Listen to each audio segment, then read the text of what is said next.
Hi, YouTube again. Tainuo. Hey, Tim, just wanted to say thank you. Time. Thanks for your brilliant coverage of the space industry, and thanks for reigniting the community's passion for space, including my own. Here's to the future and an awesome launch. Thank you so much. That is very generous, and I really appreciate the encouragement. I know it seems so silly, but it really does make a difference. You guys, I love the community. I love our Discord and the interactions here with the subs and everything. You guys are awesome, and you make this job it's way more than a job for me. It's an absolute passion and excitement, and you guys keep it that way. You help me stay positive and just really appreciate all the fun things. I love seeing your questions. It helps me remember exactly, what we need to focus on, how we do better outreach, how we teach people about what's going on. So thank you guys for everything that you guys do too. So let's see, we are T-minus 2 minutes. Let's listen in here the last 2 minutes. I'll answer the rest of your guys' questions. I didn't forget about you. I'll be coming back around. Don't you worry. H2. Securing Centaur LO2. This might have trouble. 140. Launching. Launch enabled. 137.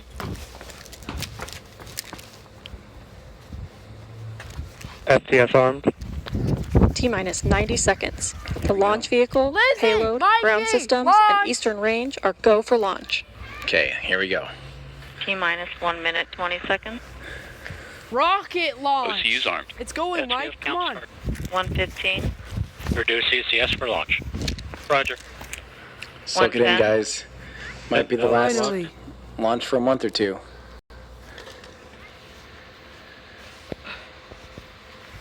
T-minus Do 1 this. minute. T-minus 1 minute. Report range status. Range green. Good. There's no planes or boats out there in the path of the vehicle. It's looking good, guys. Soak it in, everyone. Deep breath. This is going to be a good one. 40 seconds. Stable at step 3. Let's do this.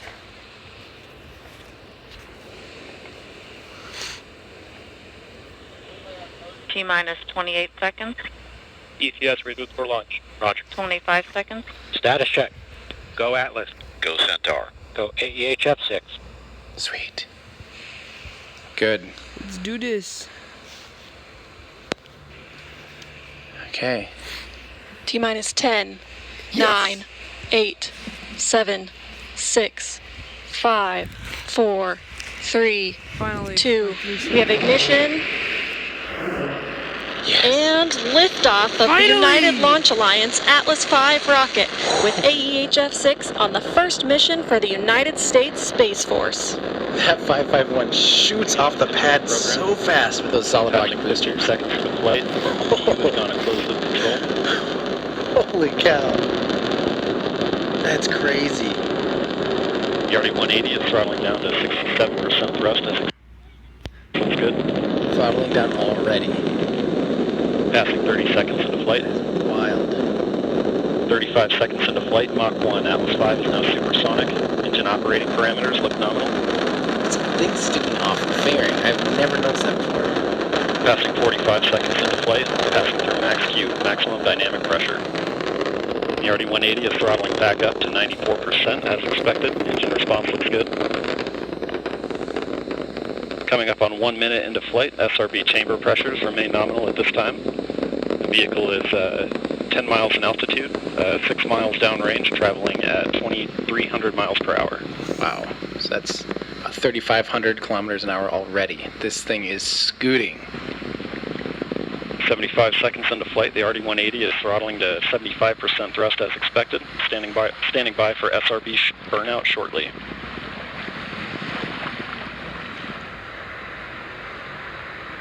And we have burnout on all 5 SRBs. The RD-180 is being throttled back up to full thrust following SRB burnout. Wow. Standing by for SRB jettison There's shortly. just something about a rocket launching, Okay. especially when it's Crazy that they hold on to him for a little bit longer. I'll tell you We why have in a jettison second. of all 5 SRBs. The vehicle has gone to closed loop guidance. Sweet. I love that shot.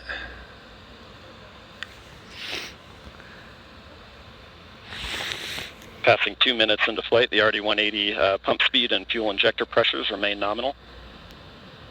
PU continues to drive mass errors towards 0. The vehicle is now 40 miles in altitude, 56 miles downrange, traveling at 5,000 miles per hour. 8,000 kilometers an hour, basically. You can see the exhaust is expanded. Coming up on 2.5 minutes into flight, approximately 2 minutes left until pico. So crazy, this center core, the main core burns for so long. Wow. Noah, is that And seriously the RD-180 is now throttling to maintain a constant 2.5 G acceleration, and the Centaur reaction control system is now pressurizing to flight levels.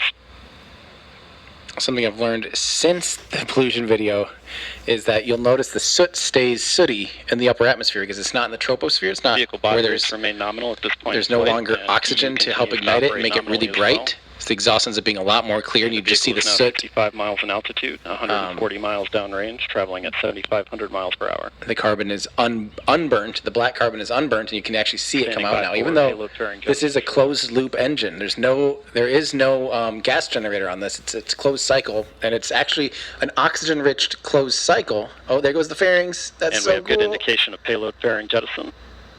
And we have Centaur forward load reactor deck jettison. Pico is in approximately 1 minute. I love that they detach the The fairings. RD-180 is throttling back up to 95% thrust as expected. While the first stage, while they're still attached to the first stage. That's so cool. Gives you a sense of how big and flexible those fairings are. But yeah, don't forget the RD-180. It's oxygen-rich on the pre-burner, but the overall combustion of the main engine is still fuel-rich, as basically all engines run fuel-rich. It's lighter weight molecule than oxygen, so you can eject it faster, and therefore actually get more specific impulse. Standing by for pico shortly. Come on. We have the end of boost phase chill down. It's a nice I computer know there's going to be image. people asking why they go to a CGI rocket at this point. It's because it's literally out of range of cameras. It's downrange. It's just out of view. But this is a way that it's real-time telemetry, so it's matching up with what's actually happening. And yeah, if you're, for instance, if you have questions about this, and if you're in the right place on Earth, you'll be able to still see the upper stage burning later on as it passes over. Centaur body rates at the beginning of the burn. Congratulations to the Aerojet Rocketdyne team, RL-10 team, as today's mission marks the flight of the 500th production RL-10 engine. Wow, 500th. This is Atlas Mission Control at T plus 5 minutes 9 seconds. Jesse Gonzalez just confirmed the successful completion of the early phase of today's flight, and all systems continue to operate nominally. The mission is currently in the first of 3 Centaur engine burns. Our next event, Centaur main engine cutoff, will occur in approximately 6 minutes. Sweet. It's crazy that they still have 6 more minutes. Earlier this week, I had the opportunity to hear from General J.T. Thompson regarding the tireless work his team puts into getting national security missions in space. Let's take a look at what he had to say. General Thompson, thank you so much for... Dang it. I like learning there. That's too bad that they don't give us the telemetry anymore. So, yeah, so the thing that we were talking about there with the RD-180, yeah, it does run the actual main combustion in the engine, runs fuel-rich. It's oxygen-rich, oxidizer-rich in the in the pre-burner only, which is unique for an RP-1 engine. That's something that basically, up until now, only Russia and prior to the Soviet Union had figured out how to make an oxygen-rich pre-burner cycle. It's again, I talk about that quite a bit in the video about Raptor engines, but the coolest thing is now we're finally starting to see, for instance, right now the BE-4 made by Blue Origin will also be oxygen-rich, but it won't be RP-1 oxygen-rich, it'll be methane oxygen-rich, and that'll be flying on Vulcan, on ULA's upcoming Vulcan rocket as well. So it's a very cool engine. I'm really excited to see that thing going on. So. They will show us the deployment of the CubeSats, and then I think their broadcast will end. Again, I will have some more questions to answer for you guys, such as Sharquisha. Have I heard of Arca Space? If so, what do you think of them? I think their steam rocket first stage is a pretty neat idea myself.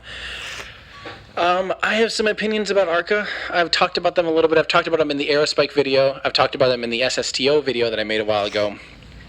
I don't know if I approve of the steam rocket. It's actually a very horribly poor efficiency. A steam rocket likely won't produce hardly any work. As a matter of fact, if you burnt just the lithium ion batteries, the actual batteries that you need to create the onboard in order to create enough steam, you'd get more energy just from burning the lithium ion batteries than you would from using the lithium ion batteries to heat up water and turning it into steam. I'm not entirely sure I approve of, not that I don't approve, I just don't know if of all the things that ARCA is working on is worthwhile.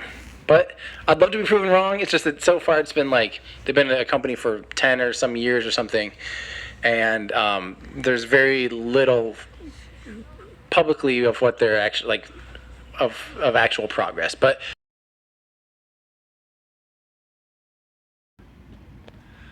please prove me wrong, ARCA. I want everyone in space to be able to succeed, and I'm excited about the idea, especially the prospect of potentially using the aerospike would be very cool. But I just don't know if their system is ever going to be doing what I think we hope it to be doing. Albert, I had no clue what those white towers are for. Well, you're welcome. I'm glad you tuned in and people were asking. Rafael De Palma, go Tim, can't wait for the 3rd episode of Pollution. Yeah, it'll be a while because I've got some other videos to catch up on for sure. Bronzy Dog 76, you should translate to Hebrew. It's not that common of a language. So I basically just go down the list of common languages, but Hebrew could be one of those. I might look into that. And again, the community, if you speak Hebrew, you can do translations in the community.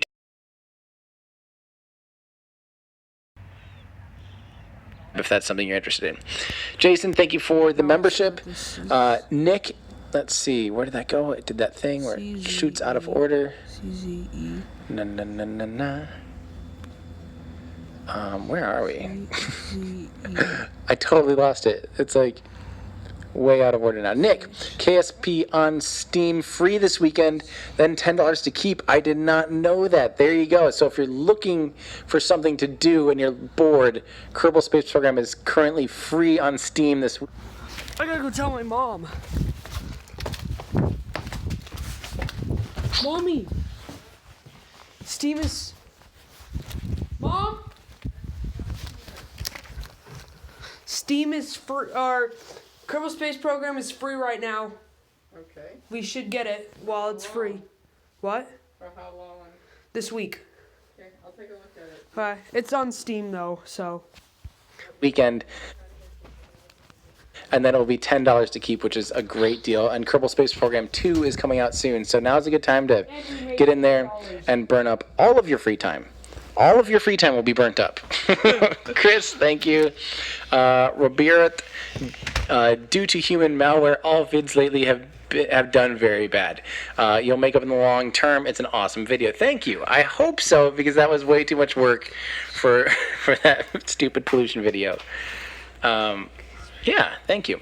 Aerospace engineer, say my name, aerospace engineer. There you go. Mark Morgan, get a hold of Adam Savage to make a stand for the suit. I'll bet he'd be excited to help. I don't want to just reach out to Adam Savage and make him build me something.